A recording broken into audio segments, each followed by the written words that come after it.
set your meeting availability, figure out some type of tool to allow you to do that. If we're constantly changing, if the leader is constantly changing directions within the organization or chasing that shiny object, our top talent will leave. Resiliency is not just getting back up when you fall down, how fast you get up when you fall down. What impact will the decision that I'm making have on my team's balance, have on my team's well-being? For me, along with saying no, modeling the behaviors that you want others to model is important. Work-life integration isn't about balance. For the longest time, I thought it was like, I gotta have this balance. It's not. This season, we tackled one of the hardest but most necessary skills in leadership, and that's protecting boundaries without losing impact. From building healthy remote cultures, really to mastering agility without burnout, to finally learning the power of saying no. This season has been packed with strategies to help you lead without losing yourself. In today's season recap, I'm pulling all the best insights from across the season and distilling them into just one simple blueprint that you can carry forward. If you missed an episode or just need the highlights to put into practice now, this is going to be your playbook. Let's get into the first strategy we're going to talk about. Designing work cultures with boundaries was the first area that we spent about 2 episodes on. And in here, we talked about whether it's a hybridized environment, whether you're full telework, whether you're remote, whether you're leading virtual teams. The constant is that environment will ultimately probably change, whatever you're in, unless you're in a very static, maybe manufacturing type environment, working in warehouses, working in that type of really manufacturing industry, or you're owning a small business, which most of our listeners are small business owners. That normally doesn't change, but you're still going to be dealing with external stakeholders. So with this particular topic that we talked about in this strategy, it's establishing those boundaries day one. And then the other thing that we discussed was this idea of guardrails, or what I like to call frameworks. Frameworks are just simply systems. We all have systems in place. We probably have a system for how we do payroll. There's a timekeeping system that feeds into a payroll system that feeds into some type of disbursement of funds. That's a system. Don't think of really these boundaries of our work-life culture as being very similar to that framework. What does that look like? You start the day, you have meetings throughout the day, or you have maybe calls that you got to make. You're meeting with your team, you're meeting with your other executives, you're meeting with maybe your peer managers, whatever that looks like. And then at the end of the day, you're wrapping things up to get ready for the next day. Then you have a Monday, everybody has a Monday, everybody has a Friday, that doesn't change. What does that framework look like? And what are the boundaries that you have established throughout there? So some applications, some strategies that over my 20 years of experience working with small business owners, working with leaders like yourselves, listeners out there that listen to this podcast for these applications. One of the applications that we mentioned was this really contracting, I like to call it, but it's establishing a team norm agreement. And within this agreement, you're going to cover a few things. Just like if we were to establish a contract with the customer or a client, there are going to be clauses, there are going to be things that we're going to put in there and we're going to agree to. 1, work hours. What are our core work hours?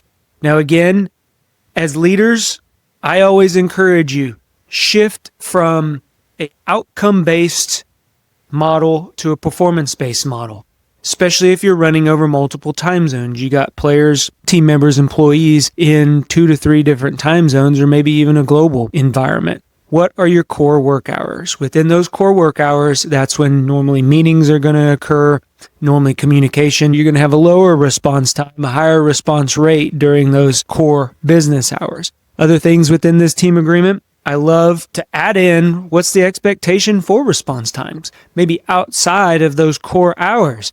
If it's after work, first thing in the morning, I always like to respond within 24 hours. Hey, I got your message, or I'm working on it, and then give them some type of deliverable within 48. But that is our team norm. That is something that we have written into our agreement that we've established, and that's part of our culture. Another thing is our meeting cadence. What does that look like? And I'm not just talking about throughout the day, but also Monday mornings, we normally block out just to get people in the door, get them back into the work environment for that week. Now, if you're working 7 days a week, you're going to have a little bit different meeting cadence. Maybe you have a day where you got a meeting block, no meeting block. It's just in the morning or in the afternoon. You don't schedule any meetings. Nobody takes calls, whatever that looks like. But I think you see where I'm going here, where this agreement will set up those work culture boundaries to where nobody's guessing. And when nobody guesses and everybody understands and is on the same sheet of music, is on the same page, now what occurs is clarity. And when there is chaos in the work environment, we got challenges, this work agreement is going to provide some type of stability and ultimately provide clarity around what we need to do and how we need to do it. That's one tool. Another tool that we talked about in this designing work cultures is using tools to mark availability. So we have several tools now, and I'm alluding to like Slack or Teams, Microsoft Teams, any type of instant messaging tool. Even if you have your availability up in a status bubble, whether you're sharing your screen, you're in a meeting, maybe you're in a block time, you're unavailable.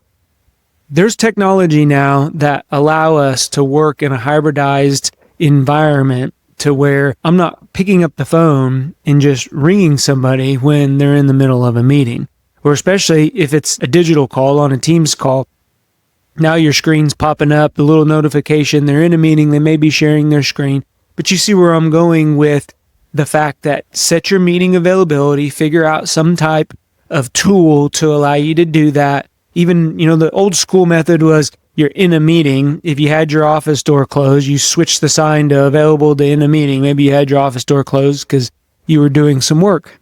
That's no different. This is a digital way to indicate what your availability is. Now, the second point, before I get into that, if you're not subscribed to the channel, you would do me a huge favor. Click on that subscribe button. No cost to you. It allows us to continue to bring you this content, continue to increase our audience, and allow us not only good content, practical applications, but allow this channel to grow. Thank you very much. So let's get into agile leadership without burnout. Our organizations are changing. There are things within our markets and with our industries that we can proactively predict. However, there are going to be those challenges that just hit us. They blindside us overnight, by the minute. And in order for our organizations and our businesses to pivot, in order to change in a rapid pace, we have to have an agile organization. And that comes through agile leadership. It starts with the leader, but what it also does, it can burn people out. If we're constantly changing, if the leader is constantly changing directions within the organization or chasing that shiny object, our top talent will leave. So some things here that we talked about. Adaptability matters, but not at the cost of our well-being. So we have to be able to adapt to the different scenarios, the different situations that our market may demand. However, it doesn't come at the cost of working 24 hours, working 16-hour days, making sure that people are available all throughout the day, even when they're on vacation. That's the well-being part. So we need to establish, again, back to those boundaries. When we are on vacation, that's vacation time. And that's the gist of this, because leaders who balance flexibility, what I wrote down here, it really creates clear limits, which allows our teams to be resilient. And resiliency is not just getting back up when you fall down, how fast you get up when you fall down. And that flexibility is one way that as agile teams, we can ensure that they don't burn out. And what are some ways? Boundary checkpoints. Hey everyone, a quick break in the episode today. Are you struggling to find and keep the right employees? You're not alone. High turnover drains time, money, and morale, leaving us frustrated, overwhelmed, and feeling like we have to settle for less. I understand how tough hiring can be because I've lived it. And with over 21 years of building high-performance teams, I know how to turn hiring challenges into lasting employee success. Through my proven lead framework, we're going to analyze your processes, design a personalized strategy, and implement solutions that create confident and long-term results. Don't let turnover hold you back. Choosing this program is that first step towards a thriving workplace. Enroll today at thejohnespinosa.com and build the team you deserve. Imagine a team that works seamlessly together or keep facing the same costly cycle of turnover. The choice is yours. Now back to our episode. So for me, it's decision making, and I'm a big decision making framework leader. I allow people into my decision making process. Some people are very standoffish. They're like, well, I'm the leader. That's my proprietary knowledge is how I make decisions. I don't believe that. I'd seriously, when I hear a leader say that, it's like, why wouldn't you share your decision-making process? Our responsibility as leaders, as business owners, is to create other people who think like us, who can run the business like us. So that way, when we got to take a vacation, we can take that vacation and the business can continue. So with this, what impact will the decision that I'm making have on my team's balance, have on my team's well-being? If you begin to ask yourself that before you make a decision, what will happen is not only you will begin to make better decisions, but as you share that decision-making framework with your top leaders, with the person you're going to delegate the responsibility when you're gone, they're going to also come with that same decision-making framework when they make decisions when you're out of the office. So that's one application. The other one is I'm a big proponent of transparency, and you will hear in a lot of the podcast, for me, transparent communication is a key aspect. It's a key characteristic that I have in my leadership tool bag, my business tool bag. And I run businesses where I'm just the one who makes all the decisions and I don't share any of the information. And I found those businesses, even though they may be able to survive, I end up burning out because I got to be in touch with them 24/7. I'm the single point of failure. If I get sick, the business suffers. If I need to do something and step away from the business suffers. So for me, I've just stuck to a very, really holistic approach to communication, and that is transparency. So especially during times of change, there's this mindset where when stress is upon us, when it's upon us as individuals, when it's upon us as business leaders, what happens is we revert back to our old habits. And if we haven't established those good boundaries and those good frameworks, we begin to break down those boundaries. And what happens is now that work-life integration, it goes away. And we just put our heads down. We get very command and control. We get very dictatorial. I mean, can you see this in yourselves? Can you see it not just in your business lives, but I also see it when I get stressed at home. I begin to make decisions and really start getting in this command and control environment. And guess what? My kids begin to walk away. My wife begins to walk away. People will walk away from you. And especially if you're in a business and you need those individuals, you run a small business, you need everybody operating at their very best, and they begin to walk away because you revert back to your old habits during times of stress. One thing to practice is transparent communication. For me, especially during times of change, what that allows us to do is it creates that consistency and that stability that people are attracted to. And especially when you have real high highs and real low lows within our businesses, and there will be days where you may even see those in the same day, right? That stability is something that's going to bring a sense of calmness. That's a great application for leading with agility and preventing burnout. So the last really strategy we're going to talk about today, and if you've stuck around this long, thank you. This last strategy, it's gold. We're going to talk about saying no. And saying no, I've struggled with this and I continue to struggle with this. So I'm talking to myself when I explain these points right here, because the power of saying no, what that does, for me, I always saw it as a weakness. John, if you say no to somebody, they're going to go find somebody else to give them, to take their business to. If you say no to somebody, you're not going to get the next promotion. If you say no to a task or to taking on a project, that's going to be looked at as a weakness. I'm here to tell you, I was wrong. I was wrong.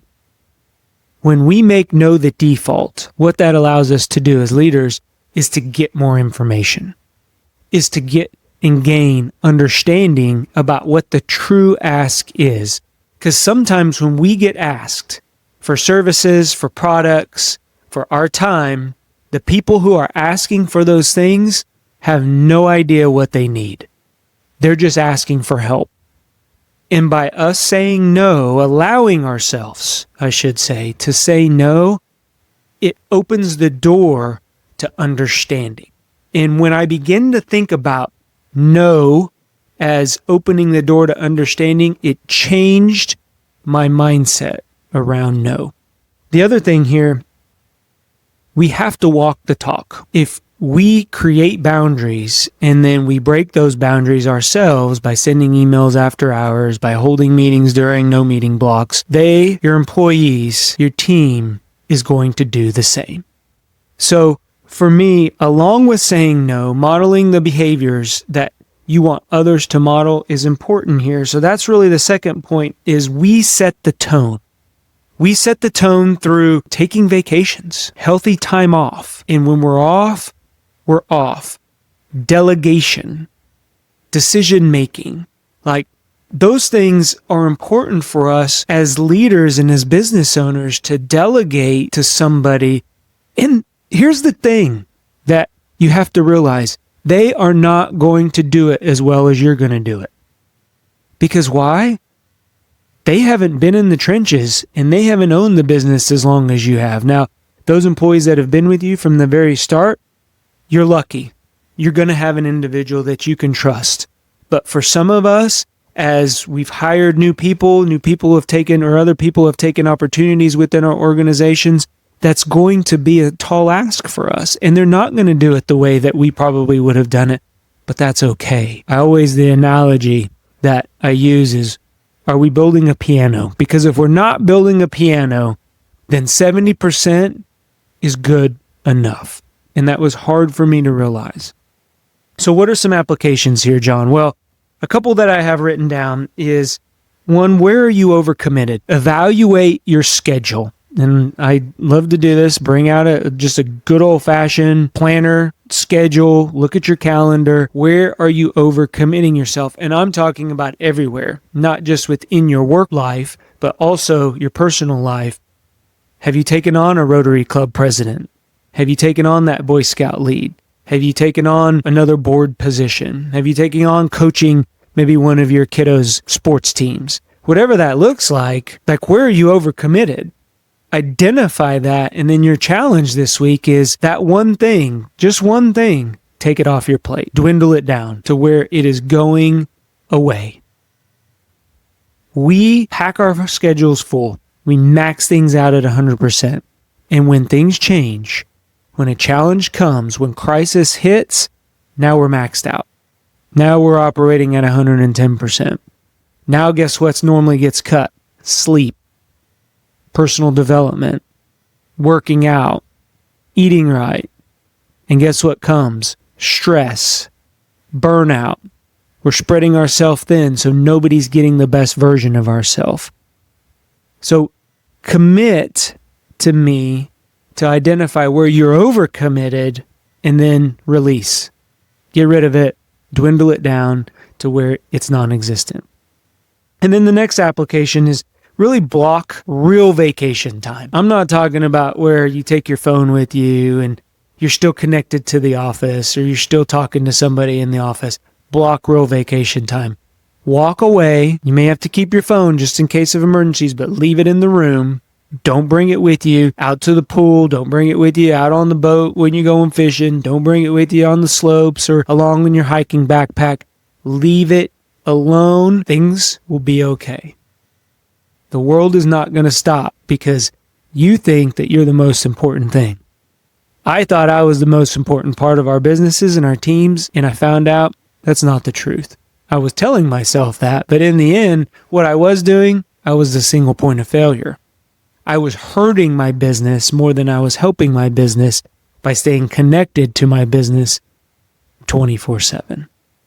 So those are the things that we talked about in this season, and I hope you got as much value out of listening to those and taking these applications. I really strive to bring you value, to make sure that these applications, it's not fluff here. We're not talking about a bunch of philosophy. I love to make it practical, and I hope that I'm giving you practical examples, ways that you can go implement these things with your teams, with your businesses today. So last, I'll just leave you with this. Work-life integration isn't about balance. For the longest time, I thought it was like, I got to have this balance. It's not. What integration looks like is, it looks like leadership by design. And when we design the way that we want to lead, we're not only allowing ourselves more room to lead others and create others that will help us lead our organizations, lead our businesses, and lead our team, but we're allowing ourselves to have the ability to step away, decompress, re-energize, focus on the things that are going to move and grow our businesses forward. I believe in you. Go be great. Talk to everyone later.